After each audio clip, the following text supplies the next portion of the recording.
j'ajoute une information, qui n'est pas une information d'ailleurs, mais qui est un clin d'œil. Parce que j'ai découvert il y a quelques jours, et je voulais vous en parler, et peut-être que Laurent Tessier d'ailleurs en fera un matin sa chronique. Il y a un conte qui est assez extraordinaire, qui est né ces dernières heures, et qui est le conte Bernard et Chantal. Je ne sais pas si vous avez vu ça, Bernard et Chantal sur les réseaux sociaux. C'est un couple de boomers qui est à l'abri manifestement sur le plan financier et qui régulièrement mettent des petites vidéos. Et Bernard et Chantal viennent de publier il y a 16 minutes, ça me fait mourir de rire, moi. Notre fils Maxime nous a demandé une avance sur héritage pour acheter à Montreuil avec sa femme. Bernard lui a expliqué qu'avec nos 6 biens et l'IFI, on avait déjà nos contraintes. On a proposé 4 000 € remboursables sur 5 ans à 4,5%. À son âge, on n'aurait jamais osé demander. Et ça me fait rire parce que c'est un conte parodique qui fait un malheur d'ailleurs. Bernard et Chantal, c'est-à-dire, je vous dis, c'est des gens très, très aisés et puis qui veulent pas aider leurs enfants et puis ils disent qu'ils se débrouillent, quoi. C'est ça l'idée.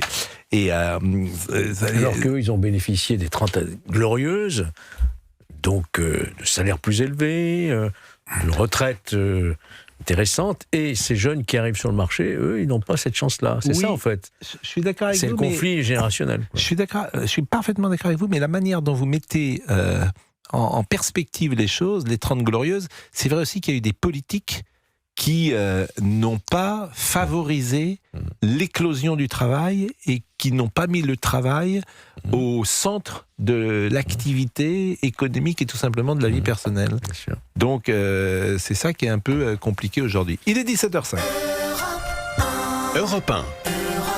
16h, 18h, Pascal Praud et vous. Alors, nous sommes toujours autour de la table. Sabrina Medjeber, Georges Fenech, Gérard Carreau, Gauthier Lebret, Olivier Guénec. L'attaque samedi soir contre les galas de la presse aux États-Unis. On est avec le général Bertrand Cavalier. Le tireur qui a tenté de faire éruption au gala à Washington en présence de Donald Trump cherchait à assassiner les hauts responsables de l'administration américaine. Des agents du service secret ont évacué Donald Trump après les tirs de l'assaillant. Un dîner qui réunissait le gratin de la politique et des médias. Selon la police, le suspect portait 2 armes à feu, etc. Et il y a un consensus autour de la table à dire la sécurité n'a pas fonctionné. Et moi, je modérais ça, je nuançais ça en disant attention, il n'est quand même pas allé jusqu'au bout. Il n'est pas allé dans la salle. Donc la parole est à Bertrand Cavalier. Moi, je pense qu'ils ont eu de la chance. Ils ont eu de la chance parce que je reviens sur un dispositif de protection. Il y a la protection rapprochée et puis en cercle concentrique, au travers d'une bulle, eh bien, vous sécurisez et vous créez un dispositif qui doit être étanche. En prenant en compte tous les scénarios, toutes les menaces, en anticipant. Là, vous avez eu une anticipation par rapport aux manifestations qui étaient à l'extérieur. Il y avait un dispositif de maintien de l'ordre, mais force est de constater qu'à l'intérieur, eh bien, il y avait une porosité. La preuve, c'est qu'il a pu arriver dans ce couloir et il a été intercepté au dernier moment. Sinon, il débouchait sur la salle. Bon, donc, imaginons qu'il y eut 4 sacs assaillants, ce qui est tout à fait possible. Là, le rapport de force aurait été très problématique. Je pense qu'il va y avoir quand même des retours d'expérience, des rétests, comme on dit, sachant qu'on est dans un contexte politique, sociologique extrêmement polarisé, et deuxièmement, qu'il y a déjà eu 3 tentatives.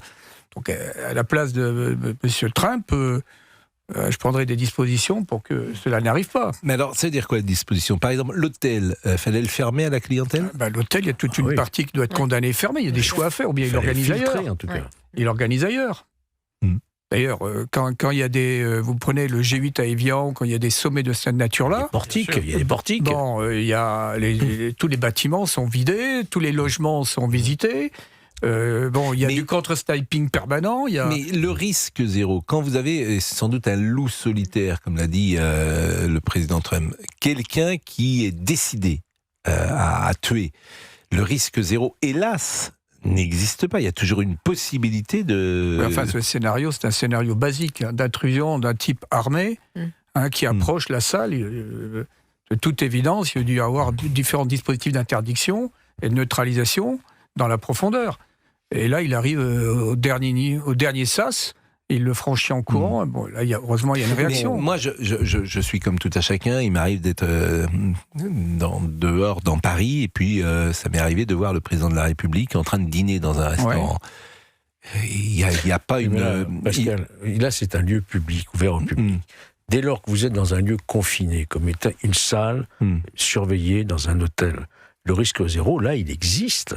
Si vous mettez en place les bonnes mesures, il y a un risque zéro. Non, j'entends ce que vous dites. Le risque zéro n'existe pas quand vous êtes au contact du public. Un bain de foule, que vous allez faire un bain de foule. Restant là, oui, effectivement. Je suis même étonné quand je vois le président de la République. Alors, il y a une protection, effectivement. Les 2 ou 3 tables autour de laquelle il dîne sont effectivement... Il y a combien d'hommes qui le protègent ? Quand il dîne, alors je ne vais pas donner les il y a 80 restaurants, GSPR, mais là, c'est des équipes minimum, hein. Je vous assure. Oui, mais quand vous imaginez plein d'agents. Non, mais quand vous avez un repas du président, quand le président est dans Paris, mais quand vous dites minimum, c'est-à-dire il y en a à côté, il y en a plus loin aussi. Je dirais qu'il y a 3, entre 6-8. Oui, mais il n'y a pas d'annonce, si vous voulez. Oui, Lorsque le président vous avez raison, va dîner, bon, il y a une confidentialité. Je voyais comment travaillait le GSPR, une confidentialité totale. Bon, la rue est quand même gardée, etc. À l'intérieur, il y a quand même une reconnaissance des lieux. Mais le risque zéro n'existe pas. La rue est gardée, il y a 2 motards, effectivement, mais c'est assez léger. Moi, j'imaginais des moyens beaucoup plus importants. Non, autour du président. Dans Paris, mais justement, ce que vous dites est intéressant, c'est qu'il n'y a pas une sursécurité. Après, tout ce qui est en milieu ouvert, rassemblement, donc et déplacement. Là, le risque zéro, n'existe pas. C'est dans Paris. En province, je pense que c'est beaucoup plus important quand il se déplace, parce qu'effectivement, il est attendu en province. La visite présidentielle, vous avez bien sûr le GSPR, vous avez également les responsables de la gendarmerie, de la police. Ce sont des centaines d'effectifs qui sont mobilisés chaque fois. Ce qu'on appelle le Secret Service, c'est ça, hein, c'est l'équivalent, oui, c'est le service de protection. Ils sont 8500. Ils sont très uniquement abondés. au service de Donald Trump. 8500 personnes. Combien vous avez dit, pardon ? 8500. Donc là, en plus, la sécurité américaine, elle est quand même très pourquoi 8500 ? Il faut savoir que le secret de service, ils font pas que le président des États-Unis. Ils font les anciens présidents, ils font vice-présidents, ministres, etc. Les 8500 sont pas pour Trump. Non plus qu'aux États-Unis, il n'y a pas de grande force étatique. La France, il y a 2 grandes forces, la gendarmerie et la police. Le système policier américain est extrêmement complexe. Donc il y a quand même au niveau fédéral des structures qui sont quand même abondées en effectifs pour pouvoir vraiment gérer cette mission. Mais quand vous prenez le FBI, c'est 20 000 personnes, 30 000 personnes. Mais ce qui est extraordinaire, c'est qu'il y a un document en France qui est formidable, qui s'appelle Parti de campagne, et c'était un document sur l'élection de Valéry Giscard d'Estaing en 1974. Et donc il y a une caméra qui suit Valéry Giscard d'Estaing toujours et tout le temps. Il est élu président de la République. Il est à ce moment-là ministre des Finances, et puis la caméra, elle est au Louvre, puisqu'à l'époque, vous connaissez, Gérard, sans doute ce document. Il prend sa voiture, tout seul. Il est peut-être 21h, 21h30, 22h. Il prend sa voiture, sa 604, qu'il conduit tout seul. Et il va sans doute, je crois que c'était rue de la Bienfaisance, son quartier général. Il se gare, il descend, il y a plein de gens autour. Il est président de la République depuis 2 heures. Personne n'est autour de lui. Personne. Il n'a pas un agent de sécurité ? Pas un agent de sécurité. C'est lui qui conduit sa voiture. L'environnement était complètement différent. Aujourd'hui... Et pourtant, il y avait eu des attentats qui visaient notamment le général de Gaulle. Le petit Clamart qui va s'attirer. Mais c'est quand même extraordinaire. C'est un autre monde. C'est-à-dire que vis-à-vis de l'autorité, on regarde ça évidemment différemment. On le voit passer. On ne l'insulte pas. Je vous assure. L'exemple, il est incroyable, je trouve. Mais cet exemple, vous connaissez ce documentaire 40 ans après son J'ai vu départ. le documentaire, mais on était en France et c'était une autre époque. Mais j'ai des souvenirs précis. Moi, j'ai accompagné plusieurs fois le président français de l'époque, à commencer par Pompidou, dont j'ai suivi la campagne, aux États-Unis, quand Pompidou est allé rencontrer Nixon. Et il y a eu notamment... Gérard Carreau. Il y a eu notamment à Chicago, puisque ça se passait à Chicago, dans le Hilton. Ça ressemble à ce qui s'est passé, puisque c'était dans l'hôtel Hilton de Chicago. Là, c'était dans un Hilton également, parce que c'est dans ces hôtels Hilton, il y a en général une grande salle de réception où on peut mettre 1000, 1500, 2000 personnes. Et je peux vous dire que, je me souviens, j'étais accrédité comme les autres confrères, jamais j'aurais pu approcher, si vous voulez, de la salle où se tenait le banquet, que je vois encore dans ma tête, même si ça fait un bout de temps que ça s'est passé. Jamais on aurait... Il y avait en permanence, si vous voulez, on vous demandait automatiquement le badge, etc. Or, si j'ai bien compris, enfin le monsieur de 31 ans qui a fait cette tentative, il n'avait pas d'accréditation particulière. Il avait simplement réussi à se faire loger à l'hôtel. Il avait téléphoné et il avait une chambre à l'hôtel. Et qu'il n'ait pas été contrôlé. C'est ça, le problème. Alors évidemment, vous dites, et vous avez raison, il n'est pas rentré dans la salle. Mais attendez, il était de l'autre, c'est comme ici, là, la porte, on pousse la porte et on est dans la salle. Il a eu beaucoup de chance, était au bord, il était au bord de la salle, donc au bord d'une situation dramatique. Ouais. Nous, on est au bord de la pub. Il est 17h13 voilà. Et on revient dans une seconde. Et vous me direz si vous avez participé à Gérard Carrérou à ce rendez-vous des correspondants étrangers. Vous n'avez jamais été correspondant en permanence aux États-Unis? Non, jamais été correspondant. J'ai fait tous les voyages, mais je n'étais pas correspondant. Donc les correspondants... Alors, les correspondants, ils ont un statut spécial à l'intérieur de la Maison-Blanche. Ils avaient leur salle spéciale déjà. Les seuls accrédités, ils ont leur salle, ils ont leur facilité de travail. Les grands médias avaient tous un correspondant permanent, mais pas qu'à Washington. TF1 avec un correspondant à Moscou, à Rome, à Londres, à Berlin. Vous l'avez été, vous? Non, moi j'étais pas correspondant. Ça m'étonne pourtant. J'ai été correspondant. Vous maîtrisez la langue. À Orvaux. Il aurait été à Rome. J'étais un correspondant à Nantes, permanent. J'allais voir les matchs. Mais c'est vrai que Rome vous aurait plu. Bah, Rome, mais Rome, c'est le dernier endroit où on dirait la France d'il y a 30 ans. Donc c'est sympa. Macron déplore les maboules qui veulent se fâcher avec l'Algérie. Ça sera une déclaration extrêmement forte qui sera évidemment commentée parce que il dit qu'il y a des problèmes médicaux et des déserts médicaux en France et que ça pourrait être solutionné donc par des personnes qui viennent en dehors de France. Mais c'est la faute de qui, ces déserts médicaux? Qui est responsable de la politique médicale en France? Donc ça fait réagir et on était avec Laurent Tessier à l'instant en parlant parce qu'il y aura beaucoup de réactions parce que et sur le fond et sur la forme, il y a quelque chose qui choque, disons... le numerus clausus dans les universités. Exactement, le numerus clausus. Comme le FLN, c'est bien. Oui, non mais... Alors on revient avec Bertrand Cavalier sur le sujet que nous avions à l'instant, dont nous parlions à l'instant, et vous avez dit effectivement les manque de la sécurité aux États-Unis, mais quand on parle de la sécurité aux États-Unis, forcément, on pense à la sécurité française. Et on se dit, il y a une part de mystère, je ne sais pas vous si vous avez toutes les informations, comment le président est-il protégé? Je disais, quand on le croise parfois dans Paris, et quand il va au théâtre ou au cinéma, combien de personnes sont avec lui? Combien de personnes sont autour de lui? Est-ce que les sièges sont réservés quand il va au théâtre, par exemple? Est-ce que le siège de droite, le siège de gauche, le siège de derrière est réservé? Ou est-ce que le président jouit d'une certaine liberté en France? Le président... Parce que j'imagine qu'il le veut en plus. Lui, il n'a pas envie d'avoir autour de lui une bulle qui le protège. Il a envie d'être un peu au contact quand il va au théâtre, d'avoir un semblant de vie normale. Alors, en 1983 a été créé à l'initiative du chef Gaston Proutot le groupe de sécurité de la présidence de la République, GSPR.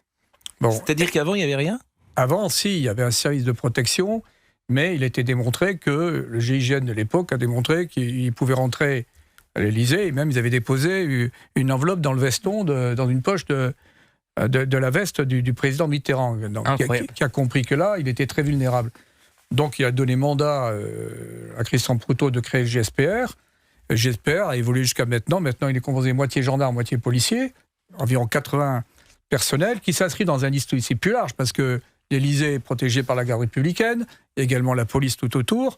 Mais pour ce qui est de déplacements comme ça, inopiné, il y a du président, si tu vas aller au restaurant, il y a quand même une reconnaissance, contact, il y a une confidentialité quand même qui doit être garantie.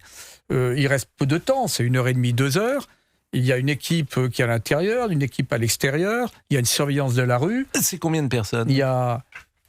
Bon, là, dans ce cas-là, c'est une dizaine de personnes mobilisées. Ce qui, en soi, n'est pas beaucoup. Mais mon exemple du théâtre, par exemple, est-ce que toutes les places à côté, est-ce que des officiers de sécurité protègent le président? Je ne pense pas que tout soit... Pas toutes les places, bien sûr, mais est-ce que... l'environnement immédiat, oui. Est-ce que la place d'à côté de Brigitte Macron, est-ce que la place d'à côté d'Emmanuel Macron, et est-ce qu'il y a un officier de sécurité qui est assis? Mais il y a des... D'abord, parmi...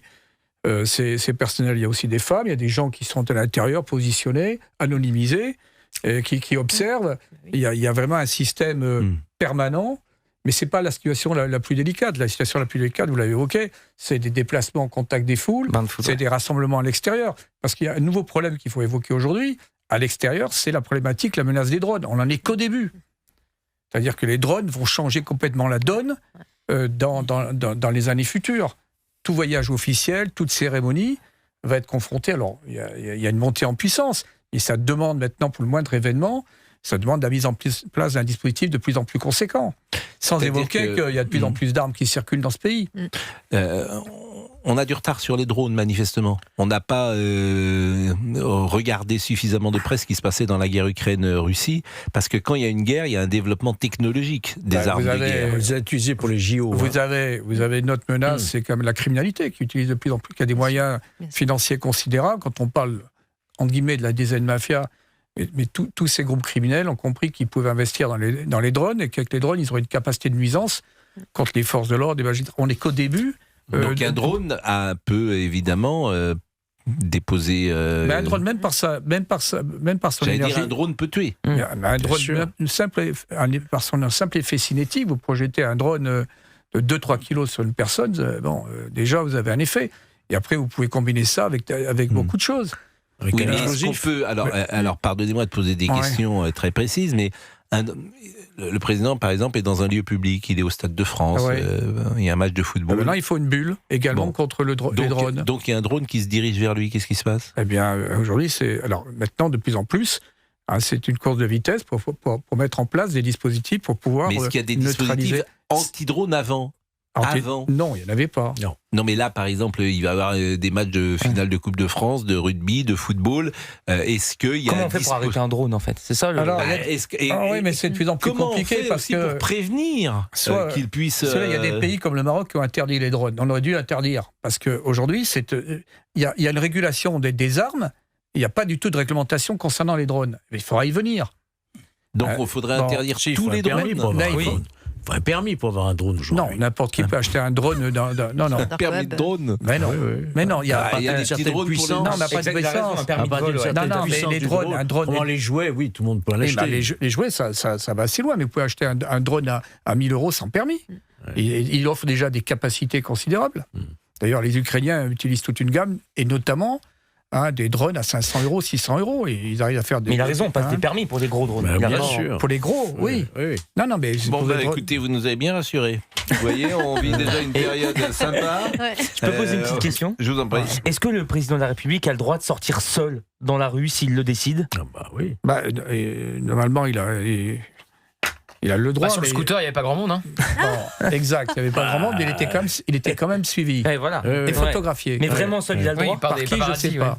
Mais normalement, là, il y a un principe de réalité. Je pense qu'il y a un minimum de sagesse et de bon sens. Aujourd'hui, un président ne peut pas se permettre de sortir seul. Il ne faut pas oublier qu'on a une puissance nucléaire. Il y a plein d'éléments quand même donc il doit être protégé. Aux États-Unis, il n'a pas le droit. Non, il n'a pas le droit. Oui. Aux États-Unis, c'est différent. C'est-à-dire qu'en France, il a une liberté, mais aux États-Unis, visiblement, c'est les services qui décident ce qu'il fait. Il ne peut pas faire n'importe quoi. Ah, il ne les commande pas ? Mais je crois qu'aujourd'hui, un président, quel qu'il soit, parce qu'on évolue dans un contexte de plus en plus polarisé, qui est de plus en plus dangereux, de plus en plus menaçant, ne serait-ce que par l'IA, les nouvelles technologies. Et le dispositif de protection devra évoluer et un président devra de plus en plus se protéger. On n'est qu'au début, on va changer d'environnement de plus en plus. C'est pas non plus c'est comme ça.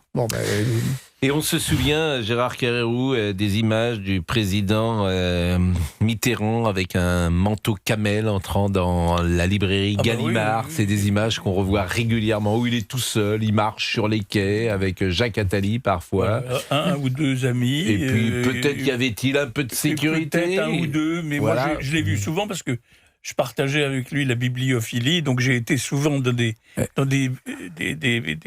librairies parisiennes où on se baladait. Il était là, il y avait pas de policiers à proximité directe du président. Dans la boutique, par exemple. Une librairie de Jasper, ça a été de protéger sa fille. Oui. Et personne ne l'a su pendant des années. C'est-à-dire, il y a eu une confidentialité. On l'a fait comme si on ne savait pas. Oui, quand même. Mais... oui, mais c'était bien. Je préfère. Mais écoutez, le paradoxe, c'est que je préfère ce monde où on nous cachait des choses de la vie privée, effectivement, oui, mais qui avait quand même quelques impacts avec la vie publique, et notamment il y avait de l'argent politique, de l'argent public qui était engagé, disons-le. Mais le paradoxe, c'est que je préfère cette société-là des années 80 où tous les journalistes savaient, ils l'ont pas dit sur ce point précis, de la société d'aujourd'hui de l'hyper-transparence. Mais je conviens que sur le plan moral, c'est ce que je dis, puisse être contestable, puisqu'il y avait de l'argent public qui était engagé. En l'occurrence, pour la jeune Mazarine. Ce sont les gendarmes qui ont porté son cercueil. Donc, à ses funérailles, il y avait Christian Poutot qui a il y avait quelque chose d'assez. Donc, il y avait un lien très. Il a écrit un livre d'ailleurs là-dessus. Cette société-là, elle avait quelques avantages, mais c'est ainsi. Elle était plus respectueuse. Oui, la presse. elle était surtout. Elle était d'une douce hypocrisie. Oui, mais elle était surtout plus agréable à vivre. Peut-être qu'il n'osait pas. Elle était plus agréable à vivre, chers camarades. Bon, on remercie Monsieur Cavalier. C'était un plaisir. Non, c'est passionnant, en fait. Passionnant de vous écouter, Monsieur Cavalier, sur ces sujets. Merci, Monsieur Pascal. Mais oui, parce qu'il y a un mystère. Vous aussi, vous êtes passionnant. Oh, vous êtes gentil. On l'écoute. Autant que vous. Oui, non, moi, j'ai pas cette prétention et je salue le courage intellectuel de Pascal. La qualité également. Surtout dans ces temps. Voilà. 17h28. La qualité également. Bon, je m'en vais. Merci. Merci, c'était passez une excellente journée. 17h28 et on parlera de Patrick Sébastien. Théoriquement, il vient demain, Patrick Sébastien, avec nous. Il va nous chanter une chanson.